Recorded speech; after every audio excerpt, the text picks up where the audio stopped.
సాయం కోసం police station కు వెళ్లిన తనను హోంగార్డ్ కిరణ్ కుమార్, కానిస్టేబుల్ ఉమాశంకర్ లైంగికంగా వేధించారని ఆరోపిస్తుంది ఓ బాధితురాలు. ఈ ఘటన చిత్తూరు జిల్లా పలమనేరులో చోటు చేసుకుంది.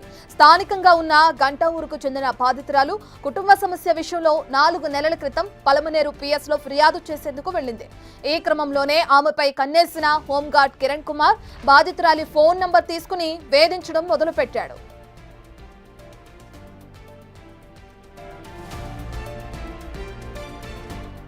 అదే స్టేషన్లో తనకు తెలిసిన కానిస్టేబుల్ ఉమాశంకర్ కు తన బాధ తెలిపింది బాధితురాలు.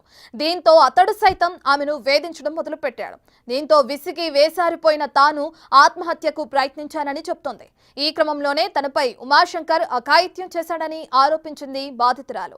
ఈ మేరకు చిత్తూరు ప్రెస్ క్లబ్ లో మీడియా ముందు తనకు జరిగిన అన్యాయాన్ని వెల్లడించింది బాధితురాలు.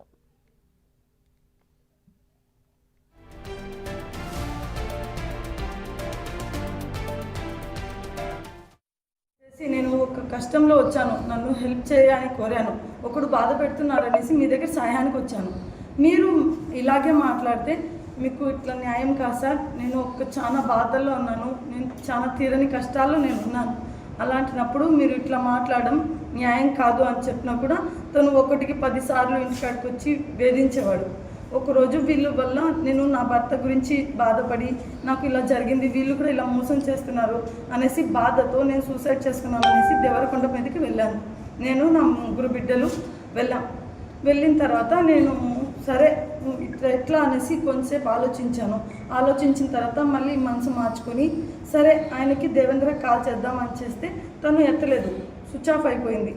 నేను నిల్చుకో ఉంటే నీ మొబైల్ నంబర్, నీ అడ్రస్సు, నీ భర్త పేరేమి అనేసి నా దగ్గర తీసుకొని ఆ నా నంబరు ఉమాశంకర్కి సెండ్ చేయమని ఇంకో కానిస్టేబుల్తో చెప్పాడు.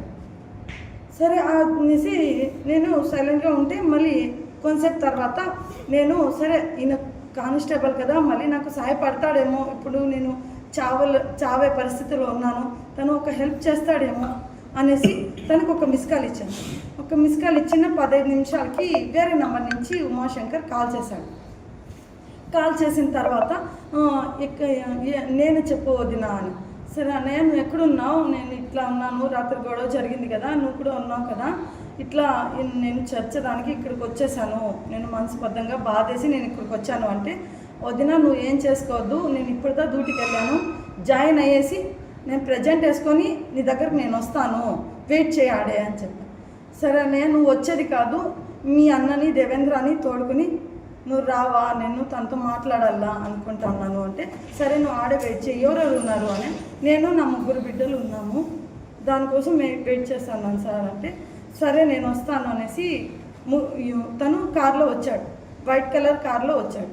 వచ్చిన తర్వాత ఎక్కడ అన్నయ్య ఆయన దేవేంద్ర రాలేదా అని అడిగిన తర్వాత, లేదు వస్తాడు తనతో నేను మాట్లాడు అనేసి నాతో చెప్పి ఆడ కూర్చోబెట్టాడు. కూర్చో ఇక్కడ 1 నిమిషం అనేసి కార్లో వెళ్ళి 3 కూల్ డ్రింక్ బాటిల్ తెచ్చాడు. ఒకటి బిడ్డకి ఇచ్చాడు, ఒకటి తను తాగాడు నా ముందర, తర్వాత నాకు ఇచ్చాడు. సరే టెన్షన్గా ఉన్నావు కదా, టెన్షన్గా ఉన్నావు, నువ్వు టెన్షన్ పడకు, నువ్వు తాగు ఈ కూల్ డ్రింక్ అనేసి నాకు ఒక ఇచ్చాడు.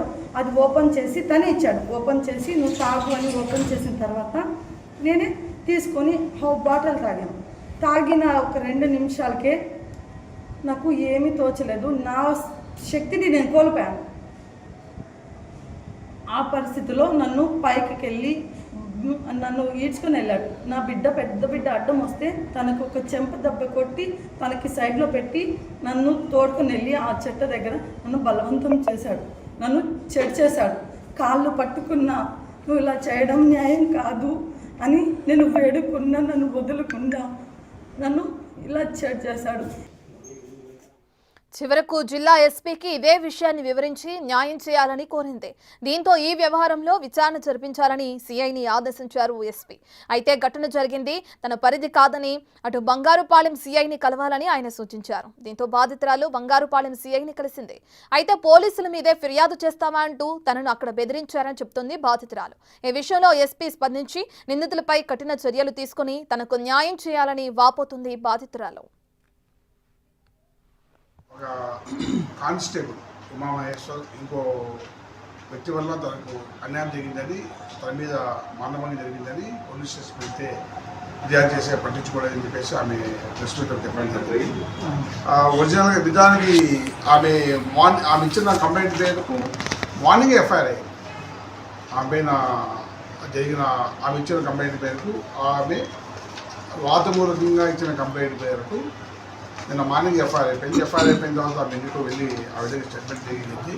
ఆమె చెప్పిన దానిపైన ఎఫ్ఐఆర్ అయిపోయింది. సమగ్రంగా విచారణ జరుపుతాము. తప్పు చేసిన వ్యక్తులు ఎవరైనా సరే కఠినంగా శిక్షిస్తాం. అదే డిపార్ట్మెంట్ ప్రైమరీ ఎంక్వైరీ చేసి వాళ్ళపైన మిగిలిన తదుపరి చర్యకు ఎస్పీ గారికి కూడా రిపోర్ట్ పంపిస్తాము. యాజ్ ఫర్ ఫ్యాక్ట్ దీనిపై ఇన్వెస్టిగేషన్ జరుగుతుంది. ఎందుకంటే పోలీసులు చెప్పినా కేసు కాలేదు, పోలీసు పైన ఇది అవుతుందని ఒక బ్యాడ్ పబ్లిసిటీ, ఒక నెగిటివ్ పబ్లిసిటీ కాకుండా చేస్తే మీటింగ్ పెట్టడం జరిగింది. మార్నింగ్ 10 o'clock మా CCTVs చూసుకున్నా కూడా నా 11 12 ఎప్పుడో బెనిఫిట్ బట్ 10 o'clock ఎఫ్ఐఆర్ అయిపోయింది. మళ్ళీ తిరిగి ఎందుకు పెట్టారో ఏమీ ఐడియా లేదు. బట్ డెఫినెట్గా దీని మీద సమగ్ర విచారణ జరిపి తగిన చర్య తీసుకుని యాజ్ ఫర్ ఫ్యాక్ట్స్ ఈ కేసు ఫైనల్.